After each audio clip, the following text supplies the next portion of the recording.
సీరియస్గానే దీన్ని ఫీల్ అవ్వాల్సిన ఏర్పడతా ఉంది. కొంతమంది క్యాజువల్గా తీసుకుంటున్నారు. అది పరకామణి జరిగినటువంటి చోరీ.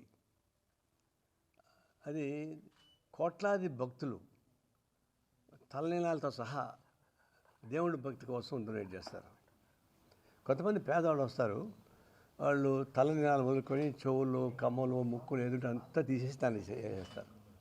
అంటే నిలువు దోపిడీ అన్నట్టుగా అదొక భక్తికరంగా వెంట్రుకలతో పాటు చిన్న ముక్కు పళ్ళు, కమ్మలు, చైన్స్ ఏదుంటే అదే చేస్తారు.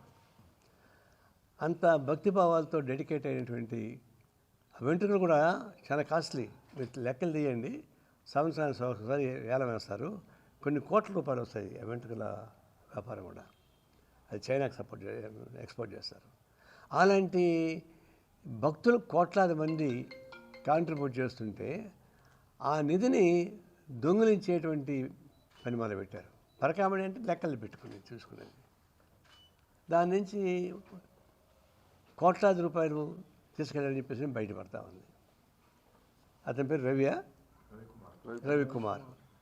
అంటే దాదాపు 30 ఏళ్ళుగా దానిలో పనిచేస్తున్నాడు. రోజుకు అంత బంగారం లేదంటే విదేశీ కరెన్సీ తీసుకెళ్తే సరిపోతుంది. ఆ చివరికి ఒక సిఐ, అతని పేరు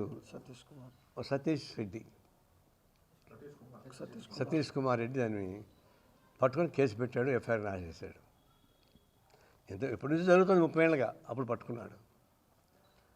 అతన్ని తీసుకెళ్ళి పట్టుకున్నారు కాబట్టి, ఎఫ్ఐఆర్ చేశాడు కాబట్టి ఏం చేశారు, మొత్తాన్ని తీసుకెళ్ళి ట్రాన్స్ఫర్ చేసి రైల్వే శాఖ పడేశారు.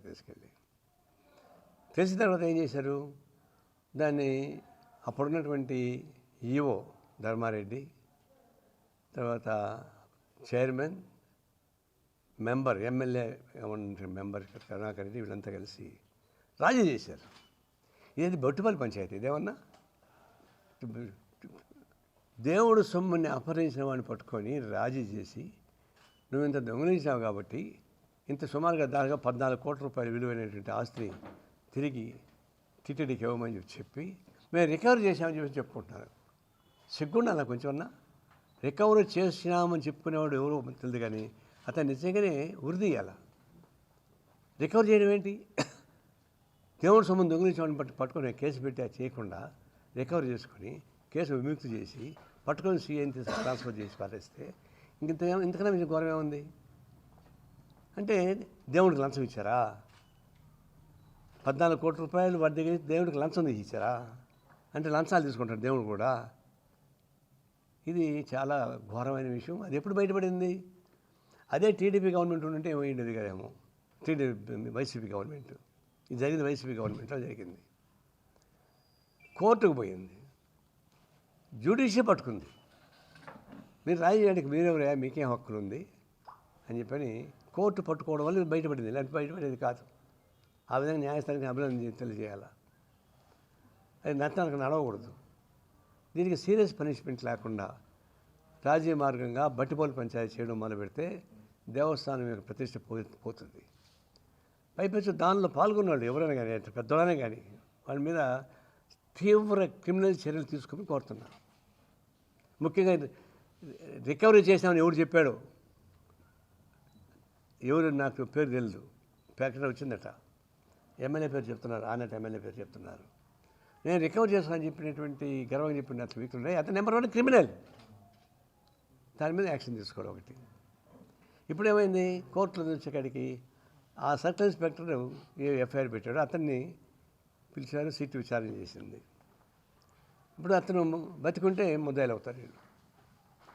అతను నాటికి చంపేశారు. ఎవరు చంపారో తెలియదు, ఎట్లా తెలియదు, మొత్తం చనిపోయాడు. కాబట్టి ఇప్పుడు కేసుకి ఆధారాలు పోయినాయి.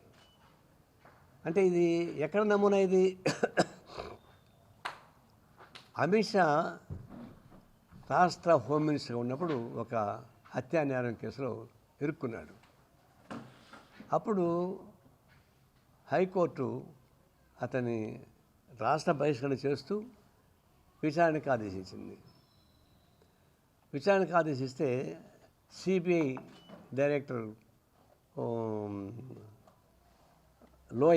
జస్టిస్ లోయా అతన్ని ఎంక్వైరీ కమిషన్ వేశారు. ఈ లోపల ఏమైంది, ఆ కేసు సంబంధించిన సాక్షులు చనిపోయారు, చంపబడ్డారు. డిఫెన్స్ చేసే లాయర్ని చంపబడ్డారు, అధికారుల్ని చంపబడ్డారు. జస్టిస్ లోయా ఫైనల్ జడ్జిమెంట్ ఇవ్వాలా, అతన్ని కూడా చంపేశారు. అంటే దాదాపు 12 మందిని చంపితే తప్ప అమిత్ షా గారు నిర్దోషిగా ప్రకటించబడలేదు. అది సిస్టమ్, అది ఫ్యాక్ట్. అప్పుడు దాకా ఆయన ముద్దాయే. ఇప్పుడు సాక్షి చెప్పేవాళ్ళు లేరు కాబట్టి పోయింది. అదే తరహాలోనే ఈ పరకామణి దొంగలు కూడా చేసిన వాళ్ళు అట్లాంటివే చేస్తున్నారు. సిఐ గారిని బతుకుంటే మొత్తం మంది బయటకు వస్తుంది కాబట్టి అతను ఫినిష్ చేద్దాం అనుకున్నారు. అమిత్ షా ఆదర్శంగా తీసుకున్నారు, వీళ్ళు చంపేశారు. కాబట్టి ఇప్పుడు పరకామణిలో జరిగేటువంటి దొంగతనమే కాకుండా, భక్తులను మోసం చేసేటువంటి తీవ్రమైన తప్పిదమే కాకుండా అతను చంపబడ్డాడే, దీనికి మూల కారణం ఈ కేసుల్లో ఉన్నటువంటి ప్రముఖులే.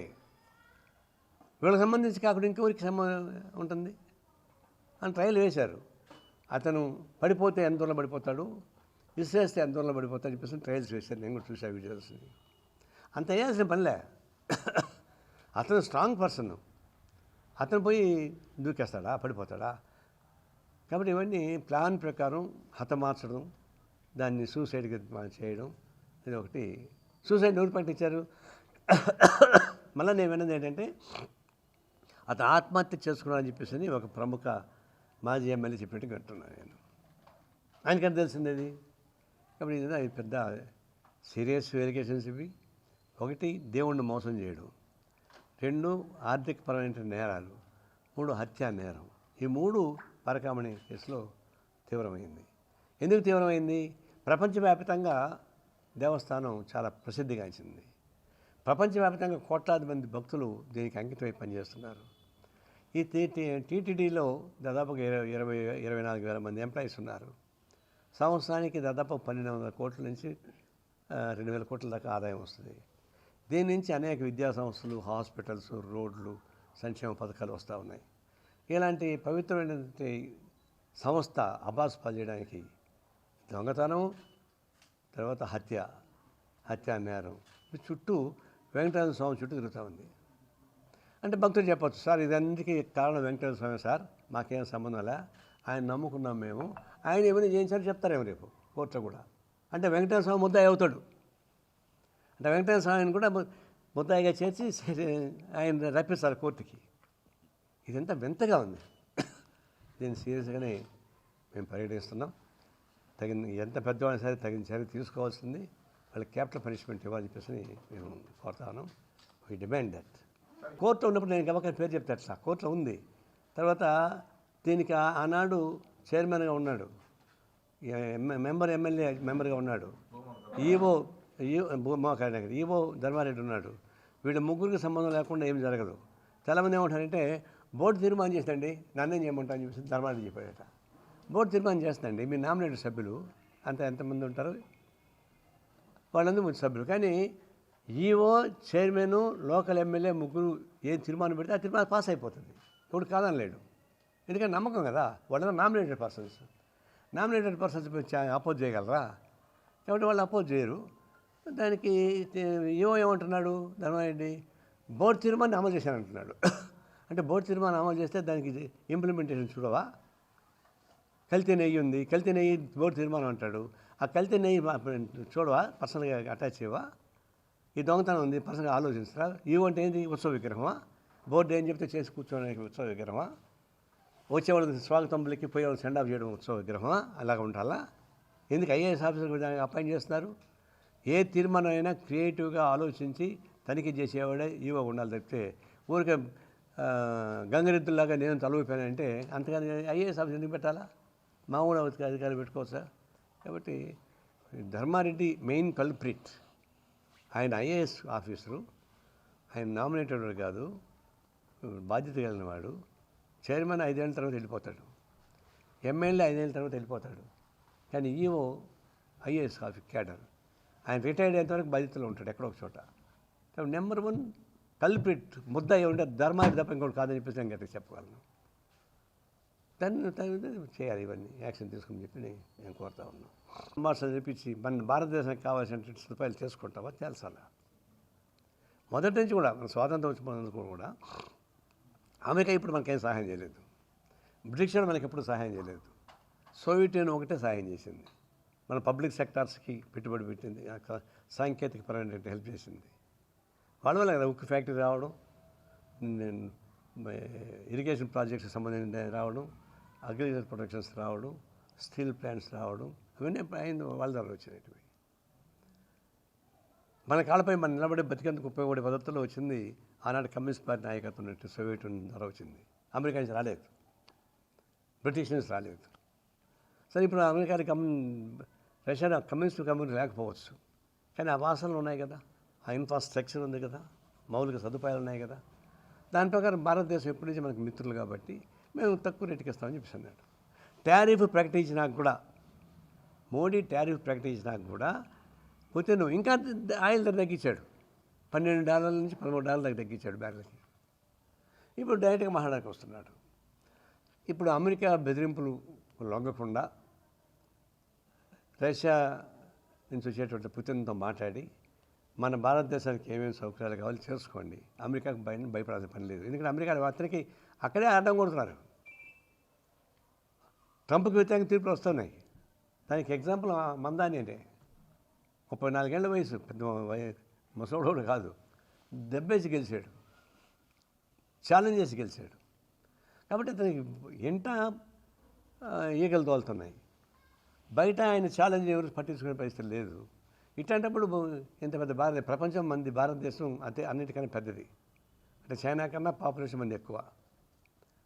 మరి పాపులేషన్ ఎక్కువ, పవర్ఫుల్ కంట్రీ, ఎందుకు ట్రంప్ని చూసి భయపడాలా? ట్రంప్ వేస్తే కాగితం పులేది, దాని గురించి భయపడాల్సిన పని లేదు. ఈయనకి ఇంట్రెస్ట్ ఏది ఉంటుందో తెలియదు నాకు, అంటే కార్పొరేట్ ఇంట్రెస్ట్లు ఉంటాయి. ఎందుకంటే అదే అమెరికాలో అదే అదాని పైన లంచం కేసు కోర్టులో ఉంది. ఇప్పుడు కూడా ఆ కేసు అట్లే ఉంది. ఇక్కడ ఉన్నటువంటి వ్యాపార సంబంధాలకు ఉపయోగపడే పద్ధతుల్లో అక్కడ న్యూయార్క్లో ఆయన లంచం ఇచ్చినట్టుగా క్వశ్చన్ నిరూపించబడింది. గతంలో ముఖ్యమంత్రి జగన్మోహన్ రెడ్డి ఉన్నప్పుడు విద్యుత్తు సంబంధించినటువంటి అంశం పైన లంచం ఇచ్చారని చెప్పేసి తేలింది, కొన్ని వేల కోట్ల రూపాయలు. అందువల్ల అమెరికా లోపల గాలిపోతూ ఉంది, బయట దాన్ని లెక్క చేసుకున్నాడు. చైనా వాళ్ళు పట్టించుకోవడం లేదు, నువ్వేం నీ చేత చేసుకోపోమన్నాడు. ఇప్పుడు ఉక్రెయిన్ వాడు కూడా ఇబ్బంది పడుతున్నారు. అందువల్ల ప్రపంచంలో ట్రంప్కి ఎదురెత్త వస్తున్నప్పుడు ఇంటా బయట ఇంత పెద్ద భారతదేశానికి ప్రధానంగా ఉన్నటువంటి మోడీ పెద్ద బాహుబలుడు, ఎందుకు భయపడాలా? భయపడాల్సిన అవసరం లేదని చెప్పేసి నా ఉద్దేశం. గట్టిగా ఈ భారతదేశానికి ఉపయోగపడే పద్ధతిలో రష్యాతో ఒప్పందం చేసుకొని దేశాన్ని ప్రజల్ని కాపాడాల్సిన అవసరం అని చెప్పేసి మేము కోరుతా ఉన్నాం. అట్లాగే దీనికి సంబంధించినటువంటి దీనిలో పొలిటికల్గా మోడీ దాదాపు అదానీ, అంబానీ, ఆ కార్పొరేట్ కంపెనీల చేతుల్లో ఉన్నాడు. వాళ్ళకి ఏది కావాలంటే అది చేస్తున్నాడు, ఏది కావాలంటే అది చేస్తున్నాడు. అప్పులు రాయితీలు మొదలుకొని, పెట్టుబడులు మొదలుకొని, అనుమతుల దాకా మనకు కూడా ఎఫెక్ట్ అవుతా ఉంది. ముఖ్యంగా ఆంధ్రదేశానికి, తెలంగాణ కూడా ఎఫెక్ట్ అవుతా ఉంది.